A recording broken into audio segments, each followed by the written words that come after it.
All right, listen if about Dirk Hold gets on, away with wait. Let me clarify the development thing. You know what I mean?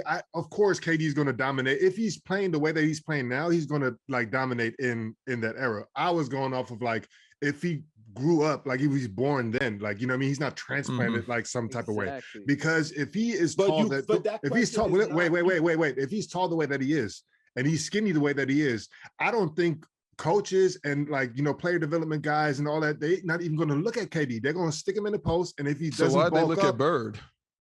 Because he could shoot like that though. But KD can't shoot like Bird. So KD can't shoot. And Bird wasn't skinny like KD when he first came out. Wait. But Bird shot one. And to your point, this is a context, man. He only shot 1 3 a game over his career. Granted, he was an elite 3-point shooter. They didn't shoot like that, how they do now in that volume. The line was very closer. The line was closer. The line was closer. For you to say that he doesn't shoot like, but the line was closer. But this is where I get confused. This is where I get confused about the growing up part. KD didn't grow up in this era, and like him growing up now, or when he's growing up, he's tall because he's tall. That's genetic. So he's gonna have the same parents. He's gonna be tall. Let's get that out here. That has nothing to do with basketball. That of course not. Okay, what I'm saying, but this is the thing. So him playing the way he plays, it's not like we're saying what we're saying now. How many KDs have we seen? Have you seen another Kevin Durant? No, like, of course to not. that extent. Of course not. Right. So even for this era, he's one of one. He's unique. He's unicorn for sure. Yeah. So it's not his coaches pushing him. When he was younger, those are his natural gifts that he had. So back then, he's gonna have the same natural gift. What they're gonna say? Don't do your natural gifts. This is why I don't understand the door. Why would they say who gave? Of course. You going up, man. Listen, man. Look how many good guys. Look how many good guys have bad coaching. Came in the league from 84 to 98. He dominated through 84 to 98. So whatever he was in 84, his game changed. That has nothing to do. That's just him manifesting. I'm just saying. But here's the thing: like Michael Jordan was a prototypical guard. Like he was just that much better than everybody else. You know what I'm saying? I think KD. The type of player that KD is today doesn't exist because we have a bunch of like, you know, baby KDs out there, you know what I'm saying, that follow that same like, you know, playing style or whatever. But we don't have those players if it wasn't for Dirk Nowitzki. Who are the players today that mimic KD? Dirk is like what Shaq was saying, like a bird, a tall guy that can shoot. Like, what I'm saying is like Dirk opened it up though for a tall guy to like be on the perimeter and operating out there. Before that, we didn't really have that. We didn't really have that like that. You don't know. It could have been KD to that same nasty point that you're making. It could have been KD that opened it up. We don't know. We don't. So that's why I backed off of that. I'm just like reiterating where my thought process was going. I'm not arguing that point though. Dirk don't operate like KD do. He's a tall guy that can shoot, but he don't put it on the floor. But Dirk changed the game though. He changed the complexion of the league in terms of, and I'm not talking race. I'm talking about, you know what I'm saying? I'm talking about a guy that a 7-footer, a 4, you know what I mean, a 4 or 5 that can now live above the free throw line.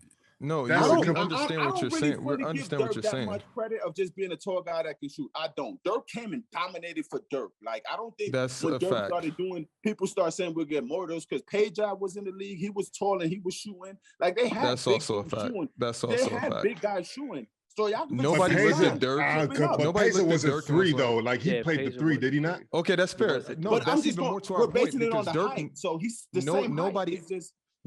Nobody ever looked at Dirk and was like, I'm about to play exactly like that. Like, who was the player that came right after Dirk and was like, I'm just about to start shooting mad threes and fadeaways? I mean, it's hard to mimic. But what I'm saying is like, it's the effect. It takes some time, of course, you know what I'm saying? And obviously KD didn't come right after Dirk Nowitzki. It's the same with Steph Curry. And Steph Curry, listen, Steph Curry, Dirk is the same. No, I'm talking about the impact on the game and how like the game evolves based off of like how impactful. I'm saying it has similar characteristics because before 90% of the shots that Steph took were considered bad shots. Like, dog, you can't just still take those shots though. That's what I'm trying to figure out. Okay, that's fine. And today we have a whole bunch of high school kids coming across half court and just pulling them joints. That don't make the league though. What I'm saying is there will be somebody that follows that blueprint and they will be good enough and efficient enough to make the league. And that's going to be that lane is now more open than it was before, is what I'm saying. Can I ask you one quick question? Because I just have, so who should be more credited to big men shooting, Dirk or KG? Dirk.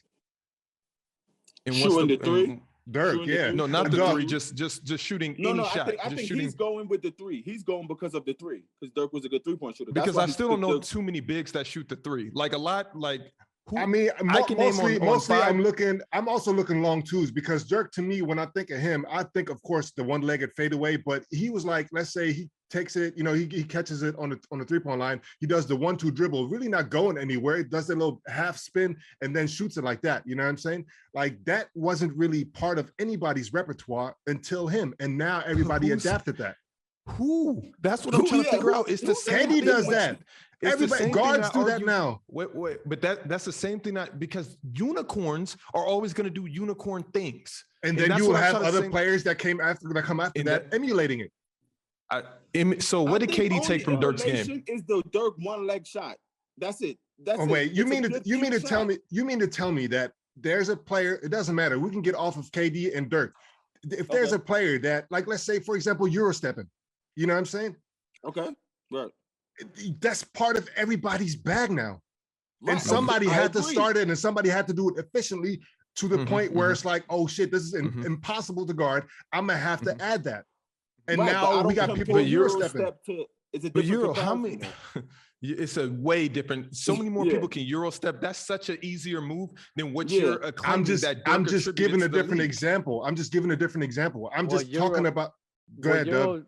I understand completely. What Euro's talking about is the way you're brought up.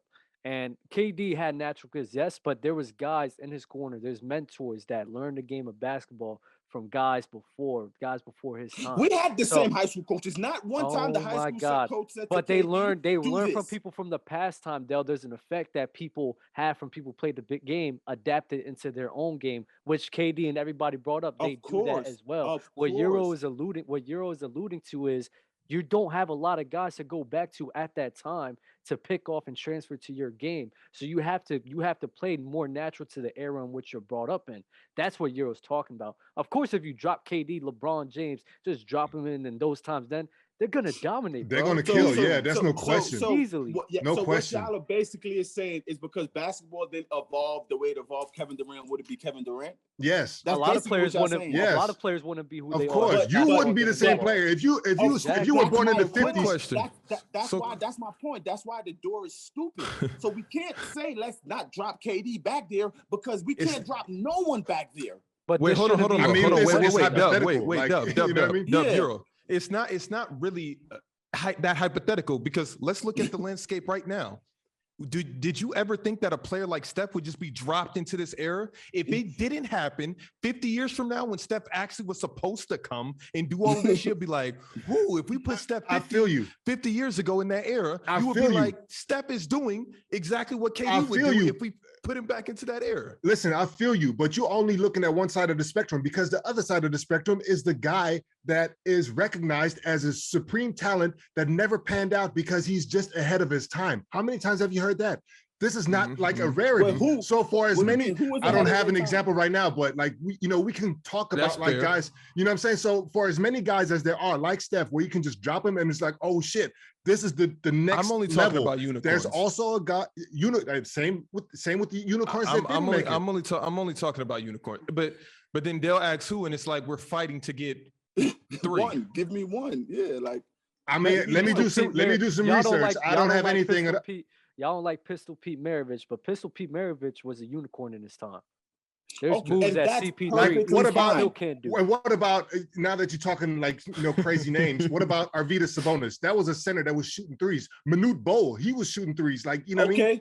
Okay, right. So now you don't think they would be better today? So couldn't Dirk have gotten that from Sabonis, since that was before his era and it didn't? Of course. Yep.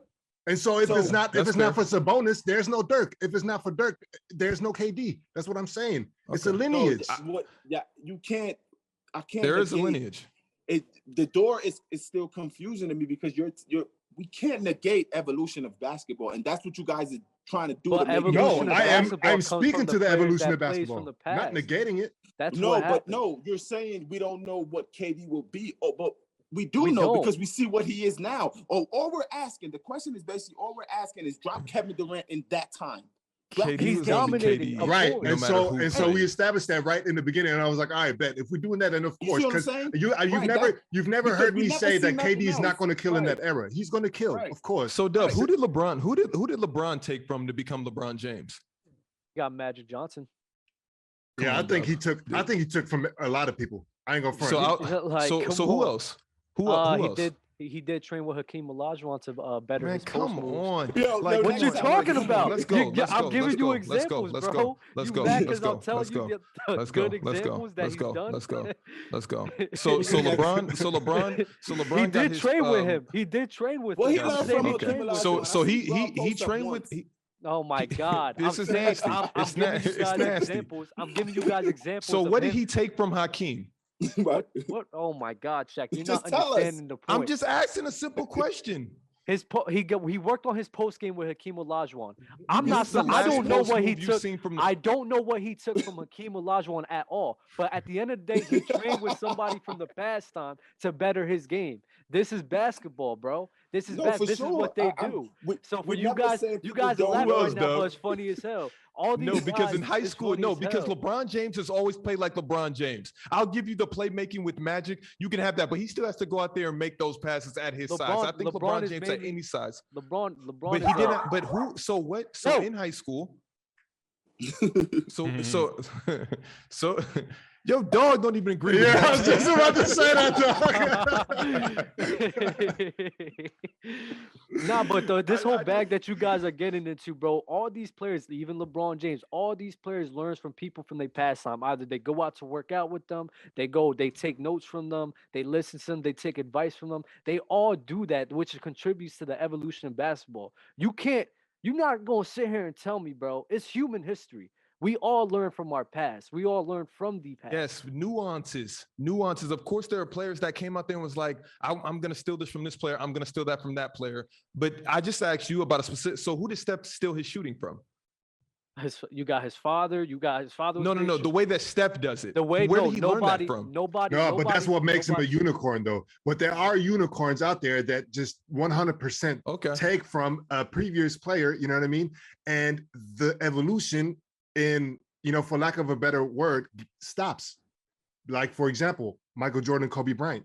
I don't see the game of basketball evolving through Kobe Bryant because he's a carbon copy of Michael Jordan. That's true. You know what I'm saying? Fair. That's true. Mm-hmm.